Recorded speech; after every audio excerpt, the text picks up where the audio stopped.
Hi class, welcome to summer semester 2013 English 102.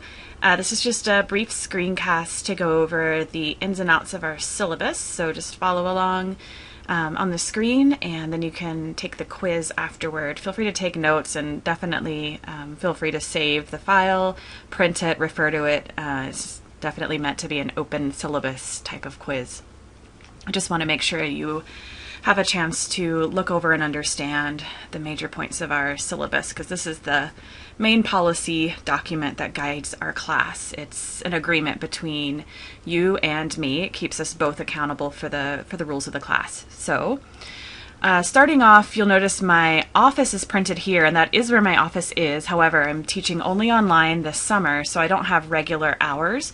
However, I will be in there on and off during the summer, and I'm more than happy to go there and meet with you, or if by chance I happen to be working at a coffee shop or something, I'm happy to let you know and let you stop in and meet with me there. This phone number is also my office phone, and again, I'll probably check the voicemail there once a week, but the best way to get a hold of me is through email or using the Ask the Instructor forum. I get those auto emailed to me. So we have two sections actually combined into one class, so that's basically will be a total of 48 students that you will be able to interact with, but it is still two separate sections, section 6 and section 8. It won't make a whole lot of difference to you. This class does take 8 weeks, which is half the amount of time that this course normally takes. And you'll hear me say this repeatedly, but the pace of this class will be significantly fast. So be ready to spend a lot of time on this class. If you're taking more than 2 classes this summer, I would urge you to try to figure out how to cut that back, especially if you're working. I took 9 credits one summer during my undergrad years, 3 classes, and I didn't make it. I had to drop one because I couldn't keep up.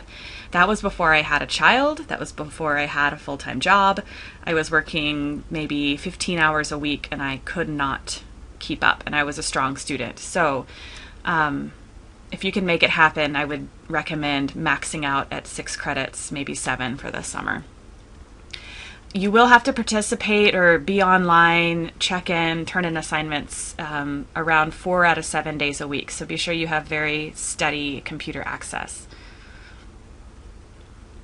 Okay, so here's the required textbooks right here. I emailed you a while ago telling you what those look like. If you have questions, email me, but it's important to have the texts very soon. These are the objectives. These are the things you'll be able to do at the end of the course.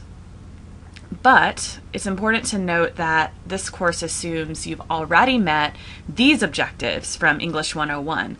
So look through these, and if based on these objectives you don't feel like you were properly placed, some people place directly into 102 and that may not be the best placement for you. You may do a lot better if you had 101 first. Send me an email to discuss your options, but do that quickly because the drop deadline for this class is June 7th. Note that it's best to use the Mozilla Firefox browser. I use Safari most of the time and don't have a problem. Explorer annoys me, so I don't use it very often on a Mac, but when I'm on a PC, I use Firefox and I have the best compatibility. Okay. So note that if you are not a strong computer user, especially during the summer, I might advise you to wait till the fall or take a computer class first, because this is not a class that will teach you how to use the computer, Blackboard, or navigate the internet. And if you struggle with those sorts of things, it'll really slow you down in your ability to manage this class, especially in the summer semester. And I don't mean to scare you with those things. I'm just trying to be realistic up front so that you don't run into problems, because I really do want you to be successful. I'm on your side and I want you to do well. So look over this bullet list here. Those are the sorts of things you should be able to do easily.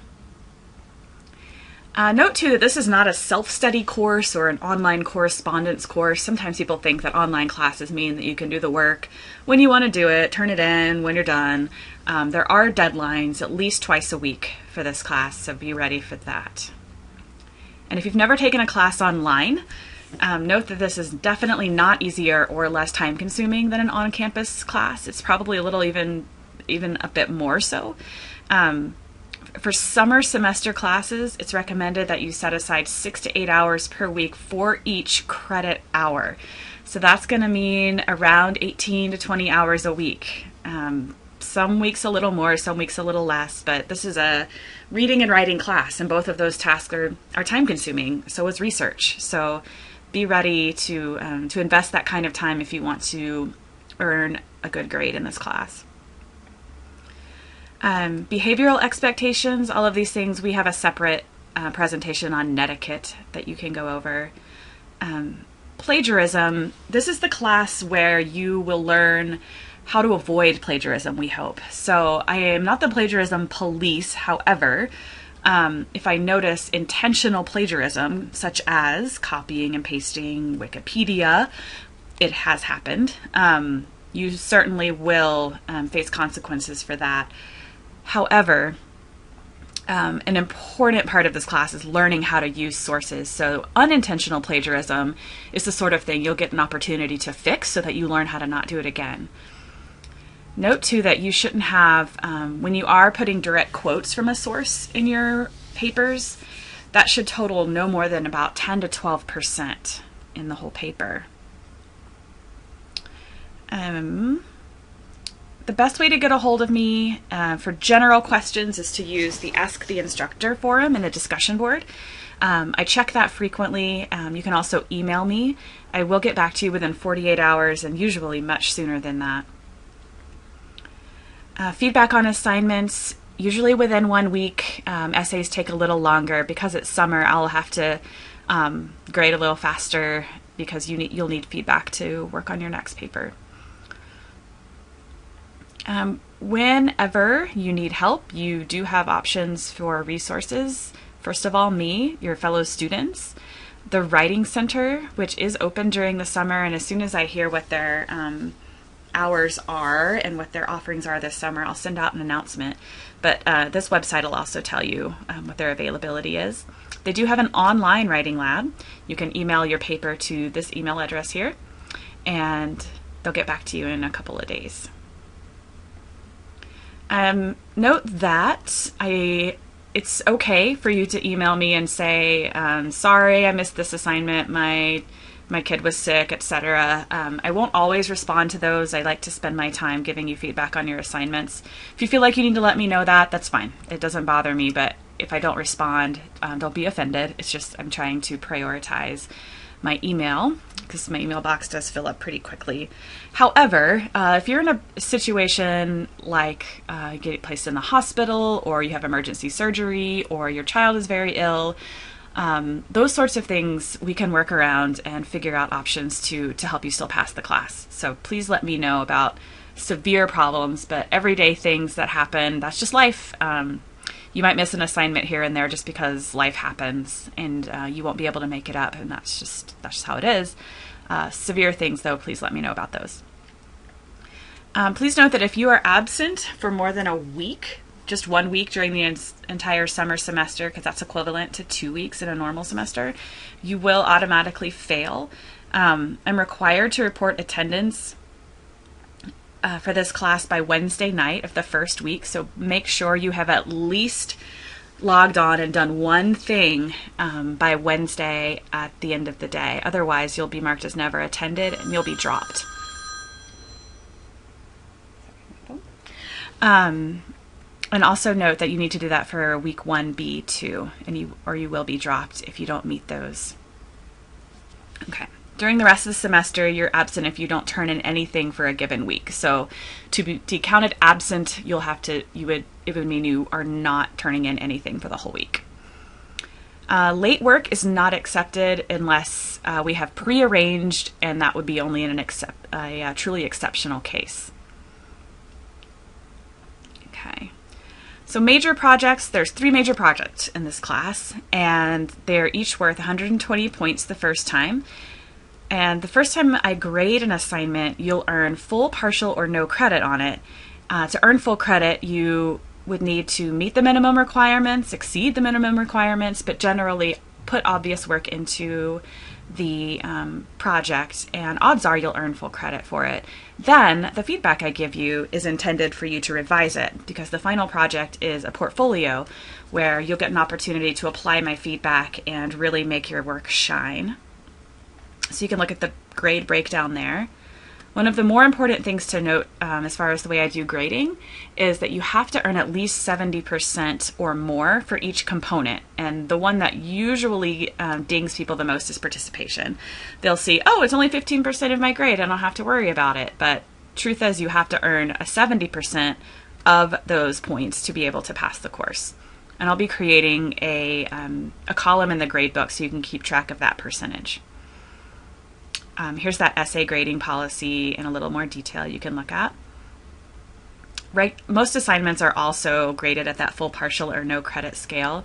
It keeps things simple, and it gives you incentive to do well, but also to focus more on the content of the assignment than to worry about losing 1 or 2 points for, you know, a misspelled word or something on an assignment where that doesn't matter in the long run. Let's see.